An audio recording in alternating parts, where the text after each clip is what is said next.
Chuck Taylor didn't back down from Kendrick Lamar because he got scared. Chuck Taylor backed down because somebody at the very top of TD picked up a phone, made one single call, and the entire West Coast went silent overnight. And if you believe that call was really about peace, I have a bridge in Compton to sell you. Because what actually happened behind the scenes of this so-called treaty is 10 times messier than anything being reported. By the end of this video, you're going to understand why Drake is smiling somewhere in Toronto right now, why Top Dog moved faster than we've ever seen him move, and why the two words Mac Wap dropped on that live stream, B-Team, might be the most disrespectful thing anybody has said about the game in 20 years of hip-hop. Stay locked in, because this goes way deeper than a white flag, way deeper than a phone call, and way deeper than the peace treaty everybody thinks they just witnessed. Somebody just got played in the biggest chess game the West Coast has seen since the death row era, and by the time we're done here, you're going to see exactly who moved the pieces. Let me set the table properly, because if you just logged on, here's where we are. For weeks, the game has been circling Kendrick Lamar and the entire TD camp like a man looking for a door to kick in. There were the interviews. There were the late-night comment sessions where the Compton veteran promised to expose every clown at the circus.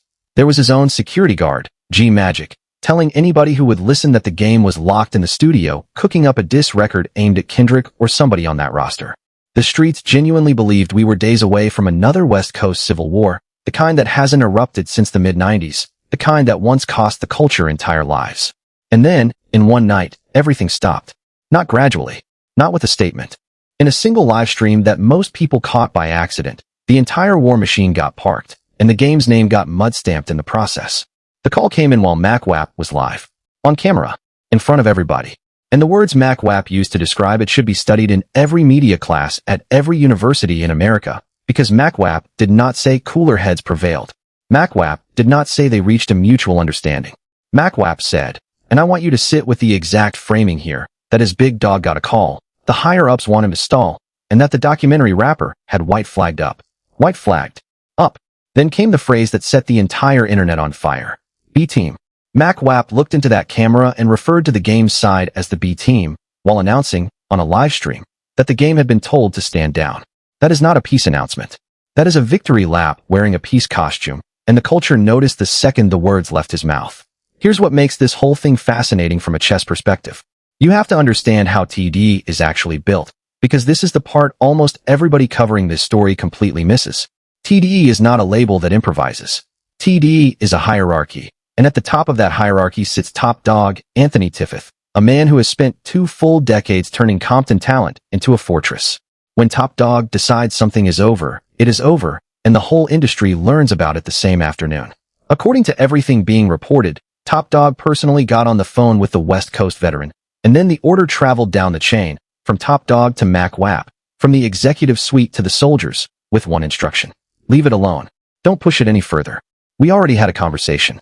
That is not the language of 2 rappers making peace. That is the language of a corporation issuing a directive. And that difference in tone tells you everything about who is really in charge of this narrative. Now pause right there, because there's a question nobody is asking, and it's the most important question in this entire story. If the game was bluffing, if all the circus talk and all the comment section threats were just noise, then why did the most powerful man at TD feel the need to personally intervene? Why does a hierarchy mobilize against a bluff? You don't call in a ceasefire on a weapon that was never loaded. Which means one of 2 things has to be true. Either the Black Wall Street founder was genuinely about to do something, and Top Dog moved to stop a war before the first shot got fired, or Top Dog saw something else in this situation that scared him more than a diss track ever could. And I think it's the second one. Hold that thought, because we're coming back to it, and when we do, Drake's name is going to be sitting right in the middle of it with a spotlight pointed directly at his forehead. Let's talk about what the game actually did over these past few weeks, because the pattern matters more than any single moment. First, Chuck Taylor sits down with Stat Quo, and in that conversation the message is calm, measured, almost diplomatic. The game says he doesn't want beef. The game says he doesn't want problems. The Compton veteran basically tells the world he's above the noise, a grown man in a young man's fight. Then, and this is the part that should have every one of you raising an eyebrow, the game turns around and gets on the internet and behaves like the exact opposite person. Comment sections lit up with him talking about revealing every clown at the circus. He's liking posts. He's stirring. He's letting his own security guard float the idea that a diss record is loading in the chamber. 2 completely different men in the span of days. One for the camera, one for the comments. And the internet, which forgives almost nothing, took screenshots of both. This is not new behavior for the documentary rapper. This is the blueprint of his entire career, and I say this as somebody who genuinely respects his pen, because lyrically the man is gifted at a level most current rappers can only dream about. The documentary is a certified classic. The game has been carrying bars at a high level for 2 full decades. But the West Coast veteran has always had this second career running alongside the music, and that second career is theater. The antics, the volume, the need to be the loudest person in every room he enters, physically or digitally. Here's the part that's hard to hear for the diehard fans, but it needs to be said out loud. Loud works until the room gets quiet. And right now, the room just got very, very quiet, because the other side didn't respond with noise. They responded with a phone call and an order, and orders will outshout antics every single time in an industry that runs on infrastructure. Now let's get to the engine underneath all of this, because you cannot understand this story without understanding the Kendrick Lamar factor. Multiple videos exist of the game, in years past, being asked directly about battling Kendrick, and his answer was always some version of the same sentence. Nobody wants to battle that dude. Nobody. He said it plainly, on camera, more than once, in more than one interview, across more than one platform. So the idea that this man was genuinely about to wage full-scale war on Kendrick Lamar in 2026 was always shaky on the surface, and a lot of us said so from day one. But here's where it gets layered, because the game's frustration with Kendrick, by all credible accounts, isn't really about a battle at all. It's about exclusion. It's about a table getting smaller and finding out your seat isn't there anymore. Think about what's actually been reported over the past several weeks. The Black Wall Street founder found out Kendrick cut him off, not through a conversation, man-to-man, not through a mutual friend delivering the message with grace. The game found out the way you find out things in 2026, sideways, through the noise, through a screenshot, the same exact way the rest of us did. For a man who has spent his whole career positioning himself as a pillar of Compton, a big brother of the West, watching the biggest artist on the planet, a Compton artist, quietly remove him from the circle without a single word of explanation, that is not a rap beef. That is a status wound. And status wounds are the most dangerous wounds in hip-hop because they don't heal with time. They only heal with attention, and attention has become the one commodity Chuck Taylor struggles to control. That brings us to the 2 men who made the wound worse, because before Top Dog ever made that call, the TD soldiers were already at work. Mac Wap and Keem have been going at the game relentlessly. Not Kendrick. Never Kendrick. I need you to notice that pattern, because it's the single most important detail in this entire beef. Kendrick Lamar has not said one single word about the Compton veteran through any of this. Not a verse. Not a tweet. Not a subliminal that anybody could actually prove. The silence from Kendrick has been so complete that it's basically become a statement of its own, and inside the industry that silence reads louder than any diss track Kendrick could have written. Instead, the pressure came from the tier directly below the throne, Keem and Mac Wap, applying it daily, applying it publicly, applying it with the confidence of soldiers who know exactly which general is standing behind them. Sit with that image for a second. The Game, a man who has beefed with 50 Cent at the peak of 50 Cent's powers, a man who has survived every era of this industry from Aftermath to Interscope to Independent, got publicly bothered by the foot soldiers while the general stayed completely quiet. The moment the documentary rapper showed that bother in public, the dynamic flipped. He wasn't the hunter anymore. He was the one being handled. And the difference in those 2 words tells you everything about where the power in this story actually lives. Hunters set the terms. Handled subjects get their terms set for them. And Mac Wap's B-team joke was the receipt for that transaction. Now here's the twist in the story that changes everything. And this is the part where the so-called peace treaty starts looking less like maturity and more like a chess move dressed up in a bathrobe. Because the real question everybody should be asking is not why did the Game stand down.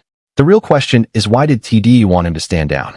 And the answer being whispered everywhere, the answer that came up over and over again on that live with Mac Wap, is one single name that has been haunting this entire beef from the beginning. Drake. Say it out loud. Drake. Because once you plug his name into this equation, every strange move suddenly starts making sense in a way it didn't 5 minutes ago. Let's walk through the logic, because it is airtight once you actually see it laid out. Who benefits when 2 Compton artists go to open war with each other? Not Compton itself. Not the West Coast collectively. Not TD as a business. The only man on this entire planet who benefits from Kendrick Lamar and the West Coast veteran tearing each other apart in public is the exact same man who has already lost a very public war to Kendrick and has been quietly licking those wounds ever since. Drake. And remember, This is not speculation pulled from thin air by a random commentator. The game has been publicly aligning himself with Drake through all of this. The Black Wall Street founder was on a record with Drake that already had a diss aimed squarely in Kendrick's direction. The game went online and called Drake his brother in the same breath that he called Kendrick the homie.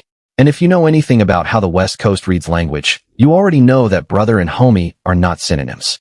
One word is family. The other word is distance. That distance was a message, and Kendrick received it in full. Then there's the track people keep pointing to as the smoking gun of the entire operation.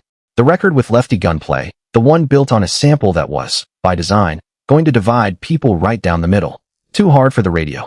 When that record dropped, listeners immediately clocked what it was actually doing under the hood. It was engineered to create a rift inside the West itself. To make people pick sides. To make Compton argue with Compton on Instagram.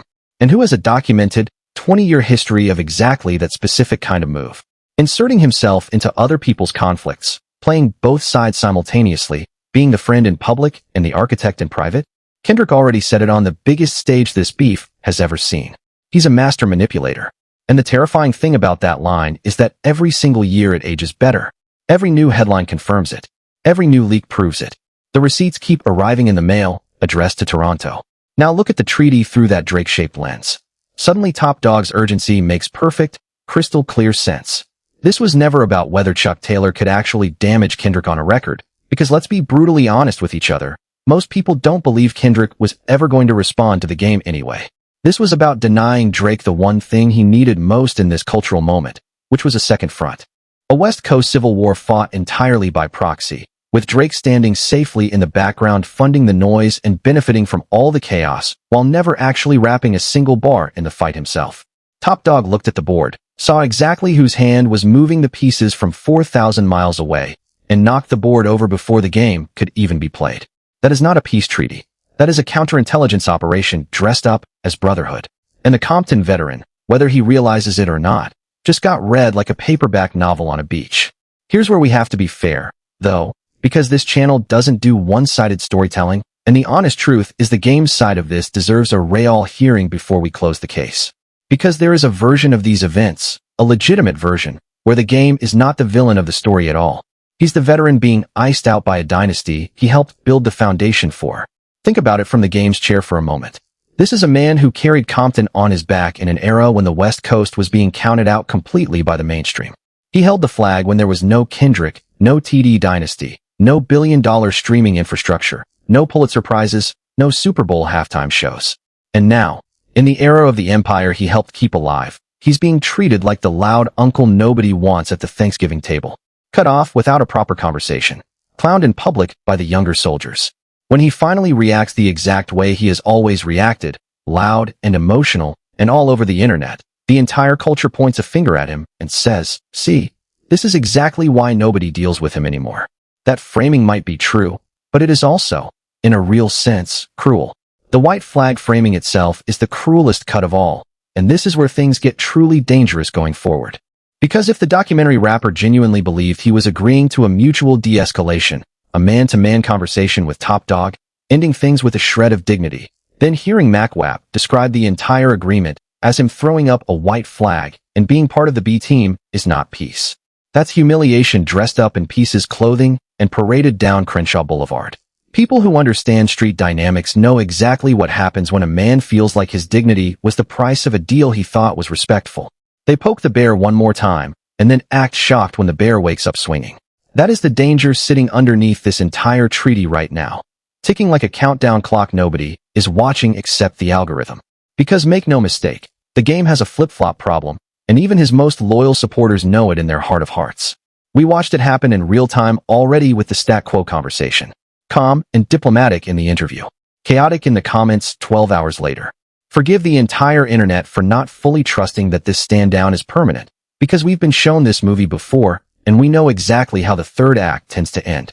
The man himself said, publicly and repeatedly, that nobody wants to battle Kendrick, and then he spent an entire month behaving like he was loading up to battle Kendrick anyway. Words and actions have been divorced inside game world for a long time now, and until his actions stay quiet for more than a single week, the entire industry is going to keep one eye open and one hand on the record button. There is another layer here that is uncomfortable but necessary to name. because people have started openly asking whether substances are playing a role in these mood swings. When you down an entire bottle like it's spring water on camera, when the emotional register swings from love to war inside the same 24 hours, people notice, and they start connecting dots whether it is fair to do so or not.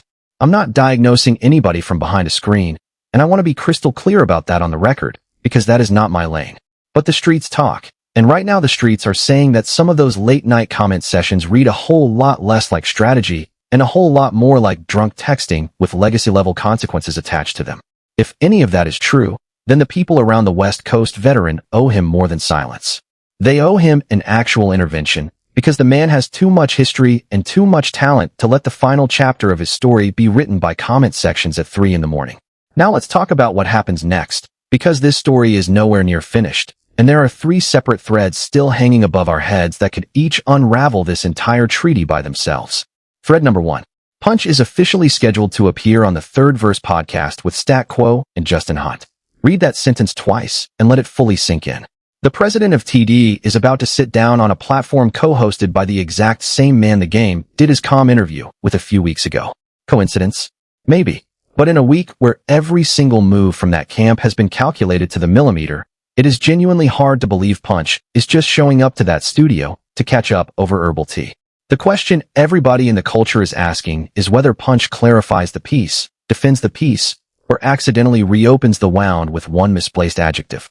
One wrong syllable on that podcast, and we are right back at square one, with Mac Wap live streaming again by dinner time.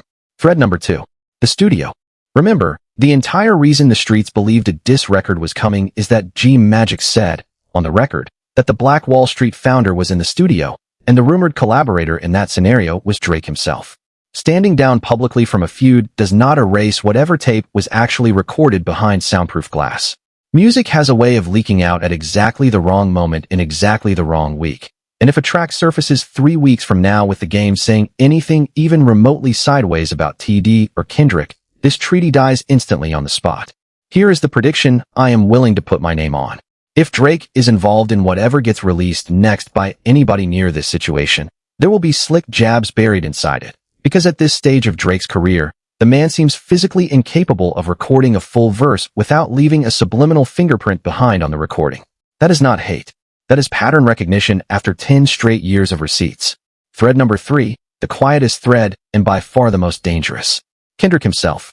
Everybody keeps asking whether Kendrick Lamar will finally respond to Chuck Taylor, and my answer has not shifted a single degree in a full month.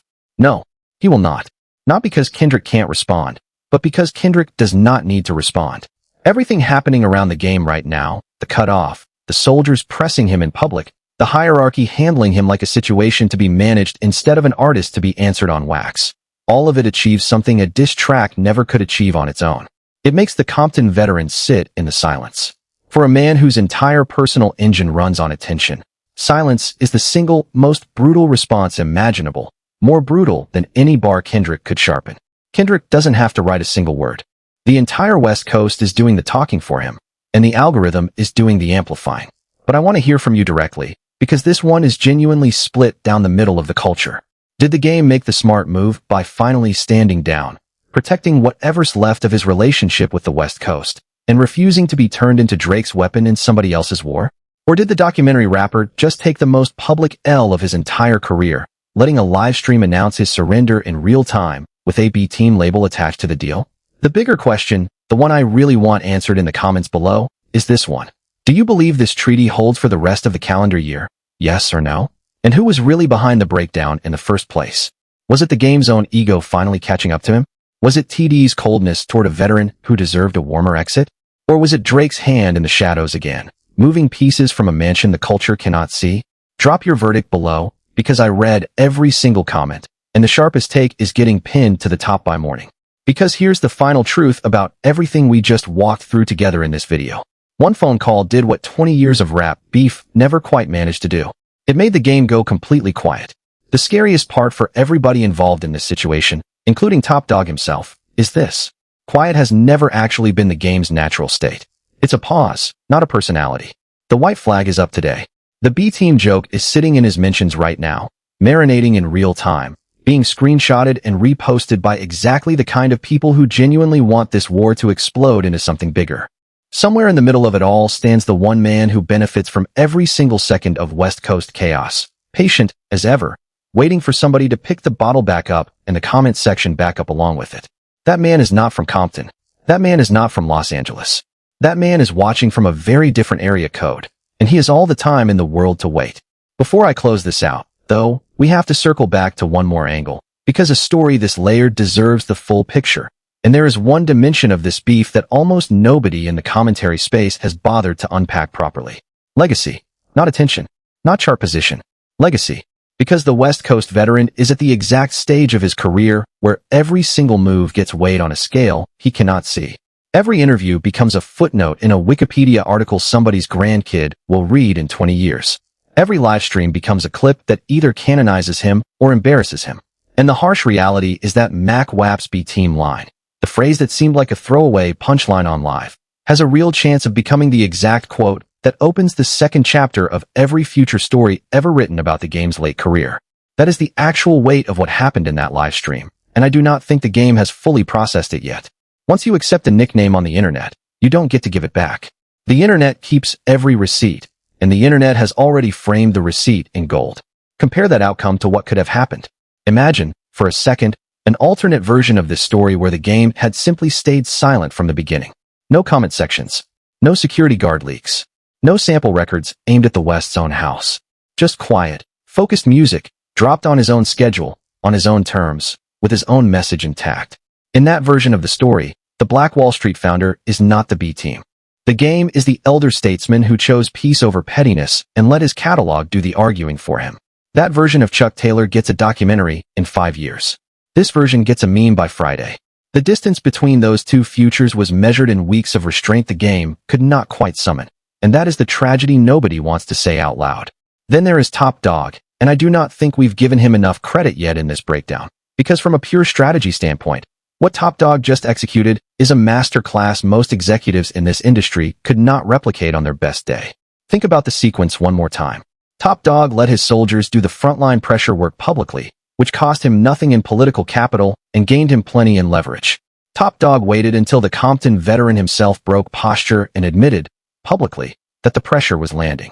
Then, and only then, at the exact moment of maximum leverage, Top Dog picked up the phone, offered a lifeline that looked like peace, and let his own soldier announce the terms of the surrender on a live broadcast, which stamped the whole thing into the internet's permanent record before the game could even control his own narrative around it. That is not luck. That is chess played by somebody who has read every book on the shelf twice. Top Dog didn't just win the beef. Top Dog turned the beef into a case study. Meanwhile, Kendrick continues to say absolutely nothing about anything, which is itself a strategy so refined that entire business schools should be studying it. Kendrick understands something that most artists at his level never quite figure out, which is that silence is a form of dominance more powerful than any sentence you could ever construct. Every day Kendrick does not respond to the documentary rapper is another day the game's arguments echo into a canyon with no walls. Every week Kendrick lets pass without a comment is another week the culture reframes the entire conflict as one-sided.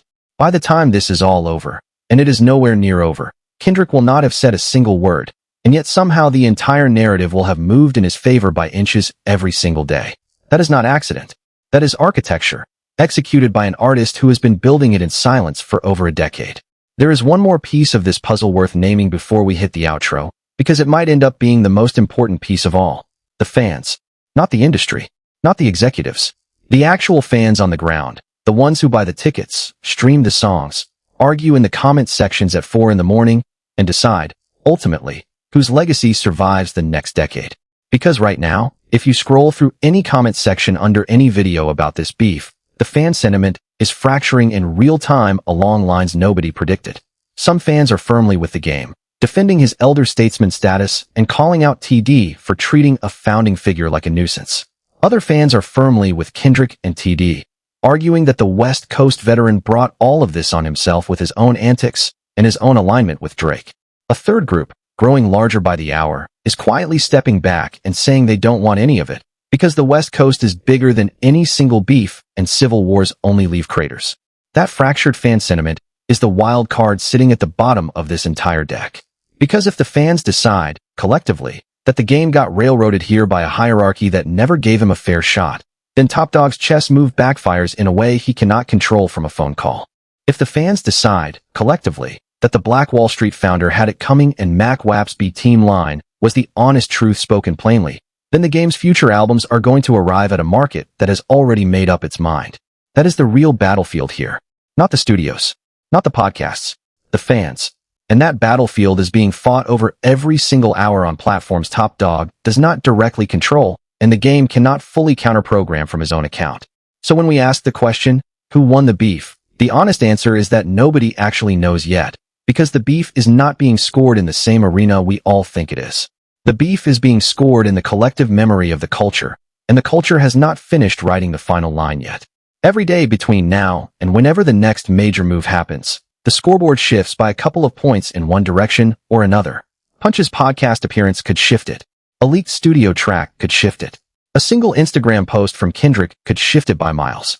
Even one drunk comment from Chuck Taylor at 2 in the morning could rewrite the whole entry.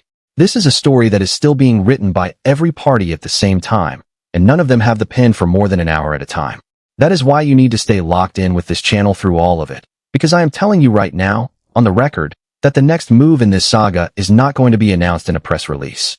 It is going to slip out sideways, through a live stream nobody expected, or a lyric nobody predicted, or a phone call that only 2 people were on.